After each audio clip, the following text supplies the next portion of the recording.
ফজরে যান নাই, আল্লাহ বলেছে ফেরেশতাদেরকে, থাক, লিখিস না, জোহরে আসবে। আমার বান্দা তো। আল্লাহ পানি বন্ধ করে দেব? না না না, আমার বান্দা। খানা বন্ধ করে দেব?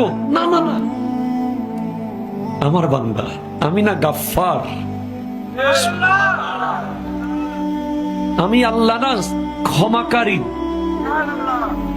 আল্লাহ দোষগুলো দুনিয়াকে দেখাই দেব? না না না, আমি সাত্তার। রহমতের চাদর দিয়ে ঢেকে রেখেছেন। আপনি জান নাই? আপনাকে হাইয়া আলা সালাহ বলার পর আবার হাইয়া আলাল ফালাহ বলেছেন।